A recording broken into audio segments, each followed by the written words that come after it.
你好，我想要先跟你确认一下，你说你要做那个机车的启动音效，哦，那我们机车的启动音效都会有一个就是装电路的一个主机的盒子，哦，这个盒子是一定要有。那你说要可以调整音量，我是可以帮你做一个调整音量的旋钮，哦，坐在外面，然后这个是主机的部分呢，然后它的动作就是，它除了说可以调整音量之外，它就因为你只是要做启动嘛。所以我会帮你接一条两条，就是电源线，就是一红一黑的电源线，那你就接在那个启动，比如说你钥匙打开哦，钥匙的摩托车的电源打开，它就会有启动音效。就是我做启动，就是它两条电源，你只要一通电，它音效就会播放一次。哦，我们一般机车启动音效就是这样子做，就是你如果是要做这种的，还是说你要做哪一种，你要讲，就是讲清楚一点，我才知道你要怎么做。如果说你没有讲，我就大概是做成这样子，就是就是电源线拉出来，接到你自己去接电源它电源只要一通电，它就会声音就会播放一次。那下一次要再播放声音的话，就必须要先关电，再开电它就会再播一次。它只有在开电接电源通的时候，它就播放那一次。一般我们是做成这个样子。然后再来这个是主机盒的部分嘛，那再来就是喇叭。喇叭这个是喇叭啦，这个喇叭大部分人都用这种的喇叭，摩托车用的，它也是防水的。那我会做一个，就是可以插头，就是插在这个主机盒上面，把声音接到这个喇叭来。那这种声音这种音量反正我有做旋钮啦，你还是可以自己调整啦。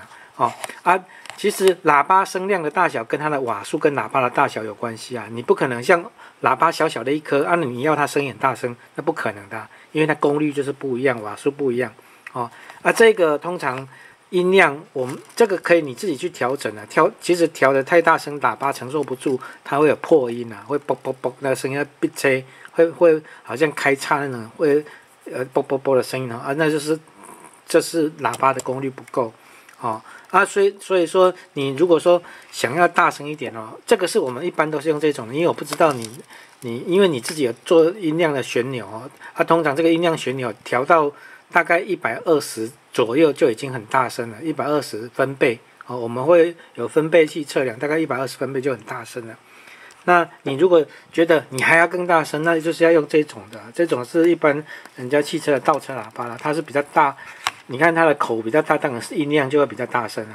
这个就是看你因为这个有的人觉得这个太大颗摩托车的那个地方没有地方可以装我就不知道，人家也是有人用这一种的它可以把它藏在那个就是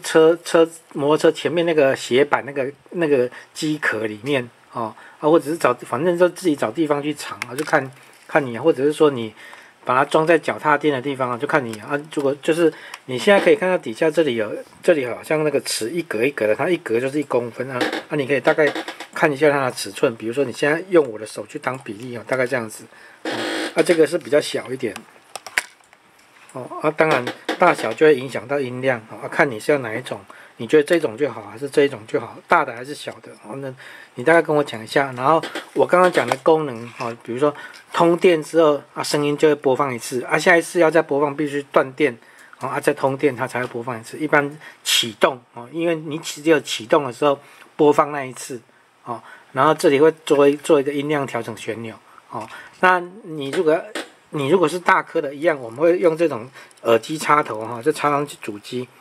这样子你在安装的时候会比较方便因为你如果固定接着，那你在安装就不好安装，线都不好穿所以我们都做成活动的可以插拔的就是你要大颗的就是这样子小颗的我一样会把这个接头改成像这种的让你也可以做插拔的这大小颗价钱就不一样，看你要哪一种再跟我说